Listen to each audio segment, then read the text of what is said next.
ETF index mutual funds నేర్చుకుని stock మార్కెట్లో రాణించాలనుకుంటున్నారా? వెంటనే ఈ నెంబర్కి కాల్ చేయండి. హలో నమస్తే, వెల్కమ్ టు సుమన్ టీవీ. ధర్మస్థలిలో జరిగిన సంఘటన మనందరికీ తెలుసు. అయితే దీనిపైన మరిన్ని వివరాలు మనం తెలుసుకోవడానికి ఈరోజు మనతో పాటు స్టూడియోలో ఉన్నారు పోలీస్ డిపార్ట్మెంట్ నుంచి మధు గారు. వీరితో మాట్లాడి మరికొన్ని విషయాల గురించి తెలుసుకుందాం. దీని గురించి చాలామంది చాలా రకాలుగా కథనాలుగా మనకి వింటూ ఉన్నాము. అంటే అవి ఏది నిజం ఏది ఫ్యాక్ట్ అసలు ఇవన్నీ కూడా తెలుసుకోవాలి అంటే మాట్లాడి మనము అంతా కూడా తెలుసుకుందాం మధు గారితో. హలో అండి, నమస్తే. నమస్తే మేడం. ఇప్పుడు ధర్మస్థలి ఇన్సిడెంట్ అయితే మనందరికీ తెలుసు. అంటే ఇది బయటపడినప్పటి నుంచి అందరూ అంటే చాలా మందికి చాలా డౌట్స్ ఉన్నాయి. అసలు ఆ ఇన్సిడెంట్ ఎలా జరిగింది అంటే మనం ఎంతో మంచిగా పవిత్రంగా భావించి అలా మంజునాథ స్వామి టెంపుల్ దగ్గర ఇలాంటి ఒక ఇన్సిడెంట్ అయ్యేసరికి ఇది ఎప్పటి నుంచో జరుగుతుంది, అది అందరికీ అవేర్, దే ఆర్ ఆల్ ఎవరికి కూడా తెలియదు అసలు. సో రకరకాలుగా వస్తూ ఉంది అసలు ఏం జరుగుంటుంది అనే దానిపైన. సో మీరు మాకు దాని గురించి వివరంగా. తప్పకుండా మేడం. అందులో 1995 నుంచి 2014 వరకు పనిచేసిన ఒక శానిటేషన్ దాంట్లో పనిచేసిన ఒక ఎంప్లాయీ ఒక ఎలిగేషన్ తీసుకొచ్చాడు. కరెక్ట్. ఓకే, ఇట్లా నా చేతులతో నేను 100 నుంచి 300 మంది శవాలని బరియల్ చేశాను. సో అందులో ఆడపిల్లలు ఉన్నారు, చిన్నపిల్లలు ఉన్నారు. సో నాకు అది చాలా పశ్చాత్తాపంగా నేను భావిస్తున్నాను, చాలా ఇదిగా నేను ఫీల్ అవుతున్నాను. అందుకని నేను పోలీసులకు ఇది చెప్పి ఎట్టి పరిస్థితుల్లో నా పాపాన్ని కడుగోవాలని చెప్పేసి ఆయన నిర్ణయించుకొని పోలీస్ స్టేషన్ రావడం జరిగింది. అందులోనూ వాళ్ళ ఫ్యామిలీలోనే ఒక అమ్మాయితో సేమ్ ఇన్సిడెంట్ జరిగింది. సో దానికి సభ్యుల్లోనే ఒకరితో ఇలాంటి ఇన్సిడెంట్ జరిగిందని అది నేను ధర్మస్థల ట్రస్ట్ బోర్డు యాజమాన్యం యొక్క ఆదేశాల మేరకు చేశానని చెప్పేసి ఆయన ఒక ఎలిగేషన్ తీసుకొచ్చి పెట్టారు. ఆయన డైరెక్ట్గా ఒక బ్యాగ్లో కొన్ని ఆధారాలు, మీడియా కథనాలు ఏదో స్కెల్టన్ అంటున్నారు, అవంటున్నారు, ఇవంటున్నారు, అవి ఏవైనా కావచ్చు. పోలీస్ స్టేషన్కి వెళ్తే పోలీస్ వారు ఆయన స్టేట్మెంట్ రికార్డ్ చేసి కొంత టైం తీసుకొని మళ్ళీ లీగల్ ఒపీనియన్ తీసుకుంటాం ఇలాంటప్పుడు. ఎందుకంటే ఒక మనిషి వచ్చి ఒక ఎలిగేషన్ ఇవ్వగానే ఆ కన్సర్న్ అథారిటీ మీద మనం యాక్షన్ తీసుకోవడానికి ఉండదు. నేను అదే అడగబోతున్నాను. ఇప్పుడు ఒక పర్సన్ పోలీస్ స్టేషన్ కంటే ర్యాండమ్ పర్సన్ ఏదో పిచ్చోళ్ళు కూడా రావచ్చు, యాక్చువల్గా మెంటలీ హ్యాండిక్యాప్డ్ ఆర్ ఎల్స్ ఏదన్నా ఫాల్స్ అలిగేషన్స్ వేయడానికి కూడా ఒక ప్లానింగ్ చేసి రావచ్చు. అసలు ఒక పర్సన్ అలా వచ్చి ఎంతో పవిత్రమైన ప్లేస్, ఎప్పటి నుంచో మనం భావిస్తున్న ప్లేస్ గురించి అంత పెద్ద అలిగేషన్ వేసినప్పుడు అసలు మామూలుగా మీరు ఏం చేస్తారు? అంటే పోలీస్ డిపార్ట్మెంట్ ఏం చేస్తుంది ఒకసారి ఒక పర్సన్ ఎప్పుడైతే ఇలాంటి వ్యక్తులు వచ్చి మనకు ఇలా చెప్తారో, ఎప్పుడైతే నేను ఇలాంటి చేశాను, ఒక నేరం చేసిన వ్యక్తి కూడా నేను నేరం చేశాను అంటే కోర్టు నమ్మదు. సో పోలీస్ కోర్టుకు ఆన్సరబుల్ ఎప్పుడైనా, అది మీకు తెలిసిన విషయం. కరెక్ట్. సో మేము కోర్టుకి ఇచ్చేటప్పుడు నువ్వు ఈ వ్యక్తిని ఏ ఆధారాలతో పట్టుకొచ్చావు అని మమ్మల్ని కోర్టును ప్రశ్నించే అవకాశం ఉంటుంది. ఓకే. కాబట్టి మేమేం చేస్తాము అంటే ఫస్ట్ ఎలాంటి ఆధారాలతో అతను చెప్తున్నాడు, ఎవిడెన్స్ ఏంటి, ఫస్ట్ ఎవిడెన్స్ అతను డౌట్గా చూపిస్తున్నప్పుడు అతని మతిస్థిమితం ఏ రకంగా ఉంది, మెడికల్ టెస్ట్ పంపిస్తాం, పోలీస్ కస్టడీలోకి ఆమె తీసుకుంటాం, మాకు తీసుకునేటువంటి హక్కు ఉంటుంది. ఎందుకంటే ఒక ఎలిగేషన్ ఆయన తీసుకొచ్చాడు కాబట్టి చట్ట ప్రకారం ఏ వ్యక్తిని ఎప్పుడైనా పోలీస్ కస్టడీ తీసుకోవచ్చు, అనుమానం ఉన్న వ్యక్తుల్ని. సో మనం పోలీస్ కస్టడీ తీసుకొని అతనికి మెడికల్ టెస్ట్ నిర్వహించి, అతను మంచిగానే ఉన్నాడు, he's fit, then will ask him again, enquiry చేస్తాం, ప్రూఫ్స్ అడుగుతాము. ఏ ప్రూఫ్ లేనప్పుడు అది ఫాల్స్గా కొట్టేస్తాము. ఓకే. సో అప్పుడు ఇలాంటి ఘటనలు ఇది ఎలాంటిది అంటే చాలా sensitive matter. First of all ఇది హిందూ దేశం, రెండోది అది ఒక ట్రస్ట్, మంజునాథ స్వామి ఎన్నో వందల సంవత్సరాల నుంచి కొలుస్తున్నటువంటి ఒక పవిత్ర పుణ్యక్షేత్రం. సో అలాంటప్పుడు ఇలాంటి కేసెస్ని డీల్ చేసేటప్పుడు అక్కడ స్థానిక పోలీసు ఏ రకమైనటువంటి లా అండ్ ఆర్డర్ ఇష్యూ జరగకుండా, అంటే ఎందుకంటే కొంచెం ఏమైనా తప్పు జరిగినా పెద్ద ఇష్యూ అవుతుంది దేశవ్యాప్తంగా. హిందూ ధర్మ పరిషత్ సంస్థలు ఒక చోట మీద పడే అవకాశం, చాలా లా అండ్ ఆర్డర్ డిస్ప్యూట్ అవుతుంది, ఒక కమ్యూనల్ డిస్ప్యూట్ అవుతుంది. కరెక్ట్. సో అందుకని ఏం చేస్తారంటే నిజ నిర్ధారణ కోసం లీగల్ ఒపీనియన్ తీసుకోవాల్సి ఉంటుంది. అందుకే ఆయన 3వ తారీఖు వచ్చి పోలీస్ స్టేషన్లో కంప్లైంట్ ఇస్తే సిట్ ఏర్పాటు చేయడానికి 19వ తారీఖు అయింది. ఓకే. ఈ టైం పీరియడ్ అంతా they were searching for the evidences and all. And ఇది పోలీసు వారు చేసిన మంచి పని ఏంటంటే డైరెక్ట్గా జడ్జి గారి ముందుకే తీసుకెళ్లి స్టేట్మెంట్ ఇప్పించడం జరిగింది. అంటే ఈ మనిషి ఎవరైతే ఈ పర్సన్ స్టేట్మెంట్ జడ్జి గారి ముందుకే ఇప్పించడం జరిగింది. సో ఆ జడ్జి గారికి ఇచ్చిన స్టేట్మెంట్ ని బేస్ చేసుకొని పోలీస్ ఇన్వెస్టిగేషన్ అనేది ఇప్పుడు జోరుగా సాగుతుంది అనమాట. ఓకే, సో అదే మీరు ఇప్పుడు అంటున్నారు ఆ ప్రాసెస్లో ఏమేమి చూస్తారు యాక్చువల్లీ, అంటే ఎవిడెన్సెస్ కలెక్ట్ చేసే ప్రాసెస్లో కానీ ఇలాంటి, ఇది పెద్ద ఇన్సిడెంట్ కదా, ఈ ప్రాసెస్లో ఏం చూసి వాళ్ళు ఆ ప్లేస్కి వెళ్ళి అవన్నీ తవ్వకాలు అవన్నీ చేసి అప్రూవ్ చూడడానికి చూసుంటారు? ఫస్ట్ ఆఫ్ ఆల్ ఏం చేస్తాము అంటే కేసు నమోదు చేసి కన్సర్న్ అథారిటీకి, ధర్మస్థల అంటున్నాడు కదా, ఆ కన్సర్న్ ట్రస్టీ బోర్డుకి సెక్షన్ 211 క్లాస్ ఏ ప్రకారం ఒక నోటీస్ ఇస్తాము. ఓకే, ఇలా మీ మీద ఎలిగేషన్ వచ్చింది, గవర్నమెంట్ అథారిటీకి ఇన్వెస్టిగేషన్లో మీరు హెల్ప్ చేయాలి అనేటువంటి ఒక నోటీసులు ఇచ్చి, ఇన్వెస్టిగేషన్ ప్రాసెస్లో ఈయన చెప్పిన చోటల్లా ఎక్కడైతే ఈయన బాడీ బరీల్ చేశాడో అక్కడ తవ్వకాలు చేపట్టడం అనేది జరుగుతుంది. సో ఎవిడెన్స్ కలెక్షన్ అంటే ఇప్పుడు ఒకదానికొకటి లింక్ చేయాలి. ఏ రకమైన ఎవిడెన్స్ మనం ఆయన చెప్పిన దాన్ని బట్టి ఏ రకమైన ఎవిడెన్స్ మన దగ్గర ఉంటుంది. ఫర్ ఎగ్జాంపుల్ బరీల్ అన్నాడు, ఎక్కడో పాతిపెట్టే అన్నాడు. పాతిపెట్టడానికంటే ముందు ఎవరి సమక్షంలో చేయాలి? అక్కడ ఉన్నటువంటి ఎగ్జిక్యూటివ్ మేజిస్ట్రేట్ గారి సమక్షంలో. నేను అదే అనుకుంటున్నాను, ఇప్పుడు తవ్వకాలు స్టార్ట్ చేయాలి అంటే it's not an easy thing. అక్కడ అంత పెద్ద ప్లేస్ లో తవ్వకాలు చేయాలి అని అంటే అది కూడా ఒక పర్సన్, ఇలా నేను 100 మందిని నేను 10 ఏళ్ల కింద నుంచి తవ్వి పెడుతూ వస్తున్నాను అని అంటే, నమ్మి అక్కడ తవ్వకాలు చేయాలి అని అంటే చాలా పెద్ద విషయం. సో అక్కడ అంత ఆ సిచ్యువేషన్ అనేది చెయ్యాలి అంటే ఫస్ట్ మీరు అక్కడ ఎవరిని పర్మిషన్స్ తీసుకోవాలి, అసలు ఎవరు యాక్సెప్ట్ చేయాలి? ఆ ల్యాండ్ ఎవరిది, ఆ ట్రస్ట్ ఎవరిది, ఆ ట్రస్ట్ బోర్డు సభ్యులు ఎవరు, వాళ్ళ సభ్యుల యొక్క వాళ్ళకి నోటీసులు ఇస్తాం. పర్మిషన్ అవసరం ఉండదు దానికి, ఎందుకంటే that is the court order. Ultimate వాళ్ళు ఏమి అడగడానికి కూడా ఉండదు. కోర్టు ఒకసారి సెర్చ్ వారెంట్ ఇచ్చిన, that is nothing but A search warrant. మేము ఎక్సవేషన్ చేసేది, ఏదైనా తవ్వకాలు చేపట్టేది ఒక అనుమానంతో చేస్తున్న పని. అది ఆబ్వియస్ గా ఒక ఎలిగేషన్తో చేస్తున్న పని. కోర్టు ఆర్డర్ ఇస్తుంది. కోర్టు ఆర్డర్ ప్రకారమే ఫుల్ పోలీస్ ప్రొటెక్షన్ తీసుకుంటాం. ఎందుకు? సెన్సిటివ్ ప్లేస్లో తవ్వకాలు జరిగేటప్పుడు కంప్లీట్ ప్రొటెక్షన్ ఉండాలి. ఎందుకంటే ఆ మతానికి సంబంధించిన వాళ్ళు, ఆ బోర్డుకు సంబంధించిన వాళ్ళు అక్కడ ఉన్నటువంటి బ్యూరోక్రసీ మీద అటాక్ చేసే అవకాశం ఉంటుంది. సో ఫుల్ పోలీస్ ప్రొటెక్షన్ తోటి ఫస్ట్ ఆ ప్రాంతాన్ని మేము పోలీస్ కస్టడీలోకి తీసుకుంటాం.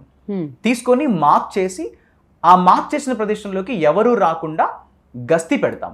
24/7 పికెట్ పెడతాం. అక్కడ 24/7 అక్కడ మా పోలీసులు అక్కడ పికెట్ డ్యూటీలో ఉంటారు, ఆ ఏరియాని సెక్యూర్ చేయడం కోసం. అంటిల్ అన్లెస్ కోర్టు ఇంకా ఆపండి అని చెప్పేంత వరకు, లేదంటే మా ఇన్వెస్టిగేషన్ ప్రాసెస్ పూర్తయ్యేంత వరకు. సో అలా తవ్వకాలు మొదలుపెట్టి ఆ వచ్చినటువంటి ఏమైనా స్కెల్టన్స్ ఏమైనా బయటపడితే వాటిని ఫారెన్సిక్ పంపించడం కోసం అని చెప్పేసి నిపుణులు అక్కడే ఉంటారు. వాళ్ళ ఆధ్వర్యంలో ఫారెన్సిక్ టీం ఉంటుంది మాకు, తర్వాత ఫింగర్ ప్రింట్ టీం ఉంటుంది, డార్క్ స్క్వాడ్స్ ఉంటాయి. వీళ్ళందరి సమక్షంలో ఆ స్కెల్టన్స్ ఏవైతే వస్తాయో వాటిని సీజ్ చేసి ల్యాబొరేటరీకి పంపించడం జరుగుతుంది. 10 years నుంచి ఆ 100 శవాలు అనేది పాతి పెట్టాను అని చెప్పినప్పుడు, ఆ బోన్స్ కానీ అవి ఏవైనా ఫారెన్సిక్ కి పంపించినప్పుడు వారు అంటే లైక్ వాళ్ళు నిర్ధారించారా లైక్ ఇది 10 years బ్యాక్ కానీ లేదంటే 20 years బ్యాక్ ది బోన్స్ అని చెప్పి? యాజ్ ఆఫ్ నౌ ఇంతవరకు కర్ణాటక సిట్ కానీ ధర్మస్థల పోలీస్ డిపార్ట్మెంట్ కానీ ఏం చేస్తున్నారనేది నిజంగా ఎవరికి ఇన్ఫర్మేషన్ లేదు. ఎందుకంటే ఇన్వెస్టిగేషన్ అనేది అంతా అయిపోయినాకనే రివీల్ చేయబడుతుంది. ఫస్ట్ మనకు తెలియాలి. కరెక్ట్. ఓకే, ఏ ఇన్వెస్టిగేషన్ కూడా ఎందుకు అంటే సాక్ష్యాధారాల మార్పు చేసే అవకాశం ఉంటుంది.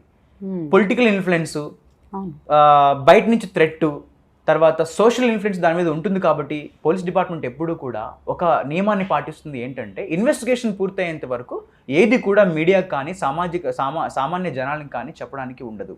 మేము కోర్టుకు మాత్రమే ఆన్సరబుల్. కాబట్టి ఇంతవరకు అలాంటి తవ్వకాలు లాంటివి ఏమీ చేపట్టలేదు. మేబీ అది it's going to be very soon అని. మరి ఎలా చెప్తున్నారు ఇప్పుడు మీడియాకి ఎలా వచ్చింది అసలు? అంటే 98 నుంచి ఉన్న బాడీస్ అని చెప్పి, ఎప్పుడు మిస్సింగ్ బాడీస్ అని ఇప్పటి వరకు ప్రతి కథనము కూడా మనకు ఎవరైతే ఆ కంప్లైంట్ ఇచ్చిన వ్యక్తి ఉన్నాడో, ద విజిల్ బ్లోయర్, ఆయన చెప్పిందే వీళ్ళంతా మీడియా వాళ్ళు మాట్లాడుతున్నారు. దాంతోపాటు కొన్ని ప్రీవియస్ కేసెస్ మ్యాచ్ చేస్తున్నారు. అంటే 2003లో అనన్య భట్ అనే అమ్మాయి మిస్ అయింది, ఇంతవరకు కనిపించలేదు. ఈ కేసు ఎప్పుడైతే బయటపడ్డదో వాళ్ళ అమ్మగారు సౌజన్య గారు ధర్మస్థలి విజిట్ కి వెళ్ళి మిస్ అయ్యారని చెప్పి మిస్ అయ్యారు. అయితే తను కూడా ఇందులో ఉండే అవకాశం ఉందేమో. తర్వాత 2012లో ఒక అమ్మాయి రేప్ చేయబడ్డది ధర్మస్థల్లో. సో ఇలాంటివి కేసెస్ అంతకుముందు ఒక నలుగురు మిస్ అయ్యారు ఆ రివర్లో పడి, అందులో ఒక 2 శవాలు దొరికాయి, మగపిల్లలు, ఒక 2 శవాలు దొరకలేదు. సో ఇదంతా ఏంటంటే ఇంకా కొన్ని ఘటనలు అక్కడ జరగను. ఇలాంటప్పుడు ఏం జరిగింది అంటే ఇలాంటివి జరుగుతుంది కాబట్టి వీటికి మ్యాచ్ అవుతుంది కాబట్టి ఇలా జరిగి ఉండొచ్చేమో. 100 నుంచి 300 శవాలు పాతి పెట్టినటువంటి క్రమంలో ఒకరితో అయ్యే పని కాదు. ఇంకొకటి ఏంటి, అన్ని శవాలు మాయమవుతుంటే ఒకవేళ అక్రాస్ ది కర్ణాటక అనుకుందాం, across the area of the Dharmasthala అనుకుందాం, అట్లయినా సరే ఏదో ఒక రూపంలో పోలీస్ కంప్లైంట్ అనేది ఉండాలి. అంతమంది పర్సన్స్ మిస్ అవుతున్నా లేదంటే ఏదైనా కనిపించకుండా ఉన్నా అండ్ ఆ ప్లేస్ మీద కొన్ని ఇయర్స్ గా అలాంటివన్నీ పడుతున్నప్పుడు ఏది స్టాప్ చేసింది అంటారు అంటే వాళ్ళ మీద యాక్షన్ తీసుకోకుండా? That's what I'm telling. ఇప్పుడు ఎలా ఉంటుందంటే మేడం, మనకు మొత్తం ఒక కర్ణాటకలోనే సుమారు 60కి పైగా మఠాలు ఉన్నాయి. ఇవి రిజిస్టర్డ్ మఠాలు, మతంకి సంబంధించిన మఠం మీకు తెలిసే ఉంటుంది. ఓకే, సో అవి కాకుండా ఒక 190 ట్రస్ట్లు ఉన్నాయి, టెంపుల్ బోర్డ్ ట్రస్ట్లు. ఇవి రిజిస్టర్డ్ గురించి మాట్లాడుతున్నాను. నాన్ రిజిస్టర్డ్ చాలా ఉంటాయి, సుమారు 1400 రిజిస్టర్డ్ టెంపుల్స్ ఉన్నాయి. సో మీరు అర్థం చేసుకోండి, ఎవరి ట్రస్ట్ వాళ్ళదే. అంటే ఒకసారి ఒక ట్రస్ట్ బోర్డు ఏర్పడితే దానికి చాలా విరాళాలు వస్తాయి. విరాళాలు వచ్చి వాళ్ళు ఆర్థికంగా చాలా బలంగా ఉంటారు. ఆర్థికంగా బలంగా ఉన్న ప్రతి మనిషి పొలిటికల్గా ఇన్ఫ్లుయెన్స్ చేస్తాడు. ఎంత ఇన్ఫ్లుయెన్స్ ఉన్నా గానీ ఇన్నేళ్ళ వరకు కప్పిపుచ్చొచ్చు అంటారా? అది కూడా ఎంత మందిని? ఎందుకంటే ఒకరిద్దరు మిస్ అవుతేనే, లేదంటే మహా అంటే ఒక నలుగురు, ఒక ఫ్యామిలీ మెంబర్స్ టైప్, ఒక 5 or 10 మెంబర్స్ వరకు అంటే ఓకే. 100 మెంబర్స్ పైగా కూడా మిస్ అవుతూ ఉన్నప్పుడు ఇంతవరకు కూడా బయటపడలేదు. అది కూడా ఎవరైతే చేశారో ఆ పర్సన్ వచ్చే చెప్తున్నారు అన్నంత వరకు కూడా బయటపడలేదు అంటే అది ఎంత గట్టిగా చేసి ఉంటారు అసలు? అదే, ఇప్పుడు దీన్ని మనం 2 రకాలుగా చూడొచ్చు మేడం. ఒకటి, ఆయన చెప్తుంది వాస్తవం అనుకుంటే మనకు ఈ రకరకాల క్వశ్చన్స్ వస్తాయి. అంటే మా పోలీస్ డిపార్ట్మెంట్లో మాకు వచ్చే ఫస్ట్ క్వశ్చన్ ఏంటంటే, ఇంత జరుగుతుంటే ఎవరు చూడలేదా? That's what. తర్వాత అసలు ఇతను ఎవరు? ఫస్ట్ ఇతని గురించి ఎంక్వైరీ చేస్తారు. ఇతనికి ఏమైనా నేర చరిత్ర ఉందా? ఎప్పుడు తప్పుకున్నాడు? ఎప్పుడు ఎక్కాడు? మతిస్థిమితం ఏంటి? ఫ్యామిలీ బ్యాక్గ్రౌండ్ ఏంటి? ఈయన ఫ్యామిలీలో నా ఫ్యామిలీలో ఒక వ్యక్తి ఇలా చనిపోయిందో అన్నాడు. ఎవరు? ఎప్పుడు చనిపోయింది? ఎప్పుడు ధర్మస్థలకి వెళ్ళింది? ఇదంతా కూడా ఎంక్వైరీలో మనకు తేలుతుంది. బట్ ఒక మాట, ఆయన కొన్ని కిరోసిన్ పొడి, కొన్ని డీజిల్ పోసి నేను తగలబెట్టాను అన్నాడు, కొన్ని యాసిడ్ దాడి అన్నాడు. సో ఇప్పుడు ఎలా ఉంటుందంటే, కొన్ని కేసెస్ మీకు చెప్తాను మేడం. నేను ఆశారాం బాపూజీ కేసు మీకు ఐడియా ఉంటుంది, ఓకేనా? కన్నెపిల్లల్ని సెక్సువల్గా యూజ్ చేసి వాళ్ళకి ఇంజెక్షన్స్ ఇచ్చి చాలా చిత్రహింసలకు గురిపెట్టేటువంటి ఒక సంస్థ అది. ఆ తర్వాత డేరా బాబా మీకు ఐడియా ఉంటుంది, 40కి పైగా మర్డర్లు. అవును, ఇలాంటిదే బేస్ చేసుకొని మూవీస్ కూడా తీశారు కదా. ఇప్పుడు ఎన్నో సంవత్సరాల నుంచి జరిగితే ఒక కేసులో బయటపడుతుంది. ఆ జర్నలిస్టులు చాలామంది ప్రాణాలు కోల్పోయారు. అలాంటి విషయాల్ని బయటపెట్టి నేరుగా వాటిని చాలా సెక్యూరిటీ కెమెరాల ద్వారా వాటిని చిత్రీకరించి అలా చేయడం జరిగింది. మేబీ ధర్మస్థలంలో ప్రికాషన్ తీసుకుని ఉండొచ్చు మీరు చెప్పినట్టు చూస్తే. అంటే ఇలాంటి జరుగుతున్నా కూడా బయటకు పొక్కకుండా ప్రికాషన్స్ తీసుకుని ఉండొచ్చు, లేదా జరుగుండకపోవచ్చు. ప్రికాషన్ తీసుకున్నా అండ్ అన్ని ఇయర్స్ వరకు కంటిన్యూ అయిందంటే, ఇప్పుడు ఒక 1-2 years లో దాన్ని ఒకవేళ తెలిసినప్పుడు ఇలా జరిగింది, బయటికి వెళ్తే ప్రమాదం అని చెప్పి ఆపేస్తారు. కానీ అంత ధైర్యంగా అన్నేళ్ల పాటు దాన్ని కొనసాగించారు అని అంటే ఎలా తీసుకోవచ్చు అసలు? అదే madam, that's what I'm telling. ఇప్పుడు ఎలా అంటే, ఒక నిజ నిర్ధారణ జరిగినప్పుడు మనకు 1000 క్వశ్చన్స్ వస్తుంటాయి. ఓకే, సో మనం వాటన్నిటికీ సొల్యూషన్ తప్పకుండా సిట్ ఇస్తుందని నేను బలంగా నమ్ముతాను. Karnataka police is a very good police. వాళ్ళు అసలు యాక్చువల్గా సిట్ ఏం చేస్తుందండి? సిట్ అంటే ఏం లేదండి, ఒక స్పెషల్ ఇన్వెస్టిగేషన్ టీమ్ ఉంటుంది. ఆబ్వియస్ గా ఏ పోలీస్ స్టేషన్లో అయినా ఒక కేసు నమోదైతే దానికి SHO అధికారి, లేదంటే ఆ కేసు యొక్క గ్రావిటీని బట్టి ఎబో ఇన్స్పెక్టరు, DSP ర్యాంక్ అధికారులు ఆ కేసును డీల్ చేస్తారు. ఇలాంటి ఒక సెన్సేషనల్ కేసెస్లో ఏం చేస్తారు అంటే, గవర్నమెంట్ ఒక సిట్ని అపాయింట్ చేస్తుంది. అంటే ఒక సిట్ని ఏర్పాటు చేసి ఒక IPS ఆఫీసర్ ఆధ్వర్యంలో, ఒక సీనియర్ మోస్ట్ మంచి సిన్సియర్ ఉన్న ఆఫీసర్ ఆధ్వర్యంలో ఇంకో కొంతమంది క్రూ ఏర్పాటు చేసి సిట్ని ఏర్పాటు చేస్తారు. సిట్ ఏం చేస్తుంది అంటే, ఇన్వెస్టిగేషన్లో కంప్లీట్గా ఏ పోలీస్ స్టేషన్ పరిధిలో ఇన్వెస్టిగేషన్ నడుస్తుందో ఆ ఇన్వెస్టిగేషన్ ప్రాపర్గా నడిచే విధంగా చూస్తుంది. అండ్ గవర్నమెంట్కి, ఇటు కోర్టుకి సమాధానంగా ఉంటుంది, సమన్వయకర్తగా సమాధానంగా ఉంటుంది అనమాట. అంటే సమాధానం చెప్తూ ఎప్పటికప్పుడు రిపోర్ట్స్ని అందిస్తూ ఉంటుంది madam. There is a protocol already. అంటే ఇన్వెస్టిగేషన్ టీం ఉంటుంది, ఆబ్వియస్గా వాళ్ళ పని వాళ్ళు చేస్తుంటారు. వీళ్ళు అడిషనల్గా ఇంకా ఇన్ఫర్మేషన్ సేకరించడంలో హెల్ప్ చేస్తారు with the help of IPS officer and ఒక టీం ఉంటుందండి. దీనికైతే మనకు ఒక డీజీ స్థాయి ర్యాంకు అధికారిని ఇచ్చారు, ఒక ఏసీపీని ఇచ్చారు, ఒక డీసీపీని ఇచ్చారు, ఇంకో కొంతమందిని క్రూ ఇచ్చారు. వాళ్ళు కాకుండా మళ్ళీ పోలీస్ స్టేషన్లో ఎక్కడైతే ఎఫ్ఐఆర్ కేసు నమోదవుతుందో అక్కడి నుంచి కూడా ఇది మూమెంట్ జరుగుతుంది మేడం. Okay, so fine. ఇప్పుడు ఈ సెట్ ఇచ్చే ఇన్ఫర్మేషన్ బేస్ చేసుకుని అప్పుడు ఏం జరిగింది అనేది తెలుసుకుని అండ్ ఎవరెవరు ఇన్వాల్వ్ ఉన్నారు దాన్ని బట్టి మనకు పనిష్మెంట్స్ అనేవి ఉంటాయంట. ఖచ్చితంగా ఉంటుంది. అసలు బరిల్ చేసిన డెడ్ బాడీస్ అన్నీ వెలికి తీసినా అందులో డిఎన్ఏ మ్యాచ్ కావాలి అంటే వాళ్ళ పోయిన మనుషుల యొక్క ఆధారాలు ఏదో ఒకటి ఉండాలి. కరెక్ట్. అసలు పోయినట్టు ఎక్కడో ఒక చోట కంప్లైంట్ నమోదు అవ్వాలి. అందుకని మీరు చూసారో లేదో సిట్ ఏర్పాటు చేయగానే మొట్టమొదటిసారిగా అడిగింది ఏంటి అంటే రాష్ట్ర వ్యాప్తంగా 1995 నుంచి 2014 వరకు missing women, missing child, missing men వీళ్ళందరిది కూడా డాటా తీసుకున్నారు. Missing and unsolved, missing and solved కాదు, మళ్ళీ మిస్సింగ్ అండ్ అన్సాల్వ్డ్ కేసెస్ని ఏవైతే ఉంటాయో వాటిని తెప్పించుకోవడం జరిగింది. ఇఫ్ ఇలాంటి ఏమన్నా వెలికితీతలో ఉండి మ్యాచ్ అయితే అది తప్పకుండా వాళ్ళు చేయబడతారు, శిక్షించబడతారు. థ్యాంక్ యూ మధు గారు for sharing all this. Thank you.